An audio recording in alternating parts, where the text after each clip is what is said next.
कालू कौवा अपनी बूढ़ी माँ गीता कलवी के साथ रहता था। कालू कौवा बहुत छोटा रहता था। गीता कलवी ज्यादा बूढ़ी होने की वजह से कहीं काम करते भी नहीं जा सकती थी। कालू बेटा, मैं क्या करूं? हमारे घर में दिन ब दिन गरीबी आती जा रही है। पता नहीं आगे हमारी क्या होगी। एक तो मैं कहीं काम पे जाती हूँ तो मुझे कोई काम में नहीं रखते हैं। माँ तुम चिंता मत करो, मैं हूँ ना। मैं कहीं काम करने के लिए चला जाऊंगा और काम करूंगा, जिससे हमारी गरीबी दूर हो जाएगी। माँ कालू बेटा, तुम तो अभी बहुत छोटे हो, जिससे तुम्हें कोई भी काम नहीं देगा, और किसी के पास काम करोगे तो तुम्हें बच्चे हैं कहकर बहुत कम रुपये देंगे। तो मैं क्या काम करूँ माँ, जिससे हमारी गरीबी दूर हो जाए? कालू बेटा, हम एक काम करते हैं। गांव में रामू काका है, उसके बाड़ी में बहुत सारे टमाटर है। वह मस्त टमाटर सुंदर और पके हुए, उसे हम खरीद कर गाँव के किनारे एक ठेला डालकर बेचेंगे। तुम बिल्कुल ठीक बोल रही हो माँ। हम किसी दूसरे का काम करेंगे तो हमें बहुत कम रुपया मिलेंगे, इसलिए हम खुद का काम शुरू करेंगे। गीता कलवी और कालू कौवा दोनों उड़ते हुए रामू काका के पास चले जाते हैं। रामू काका, हम आपके बाड़ी के टमाटर खरीदने आए हैं और उसे अपने ठेले में बेचेंगे, तो हम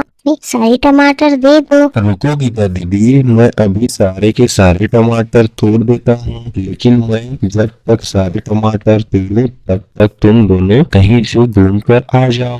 इसके बाद दोनों माँ बेटे जंगल की ओर घूमने के लिए चले जाते हैं। फिर कुछ समय बीतने के बाद बस रामू काका के पास आते हैं तो देखते हैं कि रामू काका के सारे टमाटर तोड़कर रख दिए रहते हैं। कालू बेटा, हम ये सब टमाटर को अपने ठेले में डालें, फिर हम गांव लेकर जाएंगे। गीता दीदी, जैसे ही टमाटर खत्म हो जाएगी फिर तुम वापस यहाँ से और टमाटर ले जाना।